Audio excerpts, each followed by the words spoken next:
Bienvenue dans Style Me Up pour la toute dernière émission de la saison. Le rideau du grand théâtre de la mode est retombé sur 5 jours de défilé et de présentation des collections printemps-été 2013. Et pas de doute, on va aimer l'été prochain. Avant de faire un petit bilan des tendances de Milan à Paris, allons retrouver côté in les coulisses de la présentation Smalto, le défilé du styliste japonais Rinshu et le toujours très attendu défilé Lanvin. Côté off, zoom sur la très discrète Margaret Howell et sa mode pure design. Allez, c'est parti. Nous vous avons emmené dans les coulisses des coulisses des essayages, 3 jours avant le jour J. Samedi 15h, nous retrouvons toute l'équipe et les mannequins dans les salons du prestigieux hôtel Shangri-La. Yoon Chang-bak, la directrice de création, supervise les derniers préparatifs, tandis que Maximilien, le mannequin, rencontré à l'occasion de la séance d'essayage, se prépare.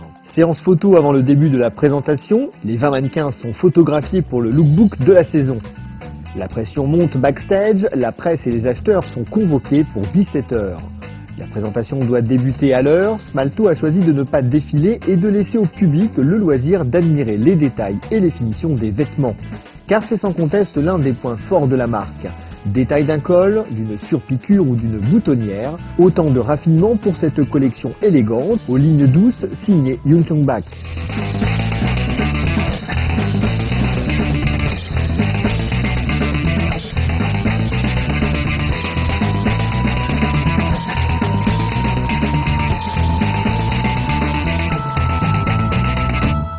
Tendance confirmée chez Lanvin. Il persiste et signe Lucas Ossendriver pour la 3e saison consécutive avec un retour au code du vestiaire masculin.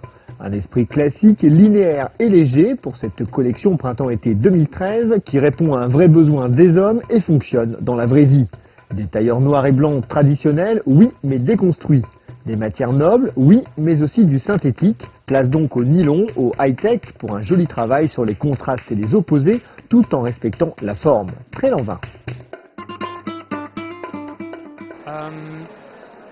En fait, dans les collections, il y a plusieurs éléments. Un côté, on a la tradition, on a le costume, on a le tailleur, on a le pinstripe, on a la laine. De l'autre côté, on a le nylon, on a des choses qui sont hyper high-tech, des techniques contre-collées, fused. Et ce qu'on essaie de faire entre les deux, c'est une espèce de clash. C'est un jeu de contradiction, d'opposés presque. Un côté, le début du défilé, c'est très tailleur, noir et blanc, assez linéaire en fait. Mais quand on regarde les formes, il y a des pantalons qui sont oversize, taille haute, il y a des pantalons qui sont très slim, taille basse. C'est vraiment d'avoir, pas un thème dans la collection, mais proposer un garde-robe entier pour la vraie vie. Donc répondre aux besoins des hommes. Une autre partie du défilé qui est basée sur du plutôt traditionnel, costume. Mais tout ce qu'on a fait, c'est enlever toute la construction qui était à l'intérieur, effacer tous les détails, donc il n'y a pas de boutons, il n'y a pas de poche. C'est juste une forme et qui est devenue très fluide. C'est dans le cinéma ou encore dans la musique que le japonais Rinshu puise chaque saison son inspiration. À chaque fois, un thème fort qui sert de fil rouge à la collection. Le printemps-été 2013, intitulé Ombre et lumière, traduit la sensibilité du styliste au séisme qui s'est produit sur la côte pacifique du Tohoku en 2011. De la légèreté, un travail du tailleur et des motifs exclusifs pour une collection qui fait place à la couleur, aux fleurs et aux papillons qui viennent adoucir le thème central de son travail, qui est aussi celui de son dernier film, 9 3/4. ぜひ撮ってください。リオとそれから友情出演でウィリアムも出てます。映画を撮ってる時にインスパイアされて作るのでも軽い薄い素材を使ってます。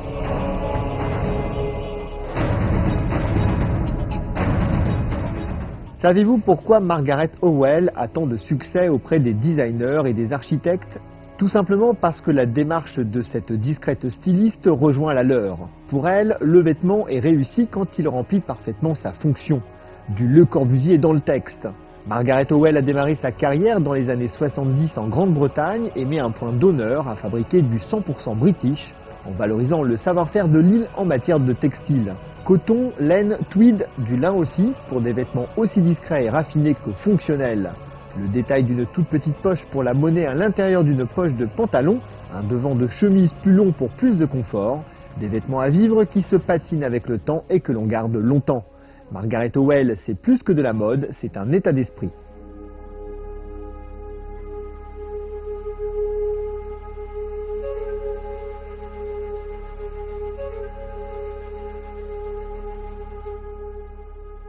Londres, Paris, Milan, les créateurs ont rivalisé de talent pour nous faire cadeau d'une bien belle saison, avec une mode survitaminée, aussi belle que portable, qui nous invite à sortir un peu des sentiers battus du style, en restant fidèle à un esprit tailleur retrouvé. Dandy, casual, classique ou trendy, il n'y a plus aucune excuse pour ne pas sortir looké. Oui, 2 défilés coup de cœur. À Milan, Burberry qui a habillé les garçons avec des papiers Quality Street, aluminium en dessous de tailleurs très classiques. C'était osé, c'était réussi. À Paris, eh bien, le défilé L'An 20, je dirais, a été vraiment très réussi parce qu'une dimension non pas romantique mais gothique portable, moderne, beaucoup de puissance, un défilé qui va vite. Et puis le défilé coup de cœur, le défilé d'Hermès, qui a été vraiment magnifique, un très grand cru. Elle a travaillé les matières d'une façon incroyable, ce qui fait que les costumes ont un effet un petit peu boxy, un petit peu de la matière vraiment, et pourtant c'est près du corps. Superbe. Première leçon à retenir, le printemps et l'été seront colorés. Du pastel, bois de rose, vert d'eau et des couleurs vives, du rouge, du corail, du vert, du jaune et encore du bleu vif qui semble bien décidé à s'installer. Il va falloir oser la couleur. Pour vous aider à trouver les mix qui marchent, un petit coup d'œil du côté des défilés devrait vous inspirer.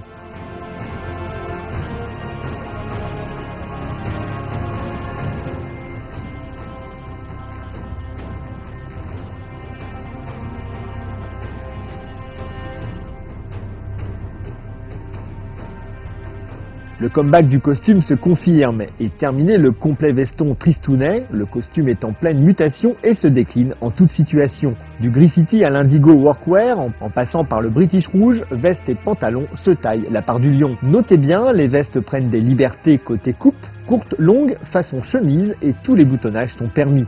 Vous allez également pouvoir jouer du pantalon, court, long, ample ou fit, carotte ou sarouel, on peut désormais afficher sa personnalité en costume. À noter, il se porte très bien en version short, il faut oser, mais à la réflexion, ça marche vraiment bien. Pour faire swinguer le tailleur, rien ne vaut un bon imprimé. Avec ou sans rayures, il est partout, coloré jungle ou discret ton sur ton. À apprivoiser, il faut en user, mais pas en abuser. Enfin, c'est à vous de voir. Et pour finir, un dernier coup d'œil du côté de 3 défilés parisiens pour terminer en beauté. Riccardo Tisci serait-il pieux? Pour l'été prochain, le styliste italien signe pour Givenchy une collection mystique inspirée de l'iconographie religieuse. Après les Rottweilers de la saison dernière, les saints s'affichent désormais ostensiblement sur les t-shirts, chemises et blousons au ton pastel. De quoi évangéliser un peu la modosphère.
Le défilé Hermès avait lieu cette année au cloître de la faculté de médecine, en plein cœur du quartier de Saint-Germain-des-Prés.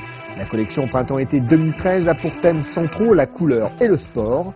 Une collection légère et énergique combinant la rencontre du sport actif et du casual chic. Les matières technologiques, type high-tech, peuvent ainsi épouser avec succès les tailleurs.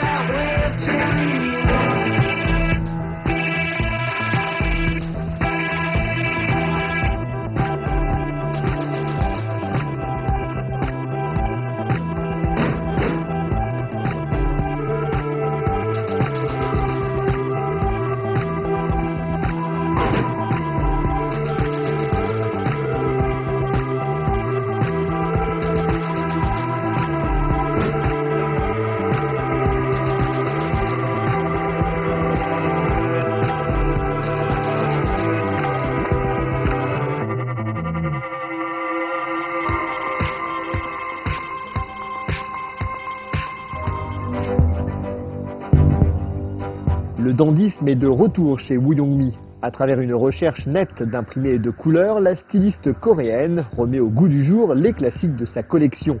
Une pointe d'originalité que l'on appréciera à sa juste valeur.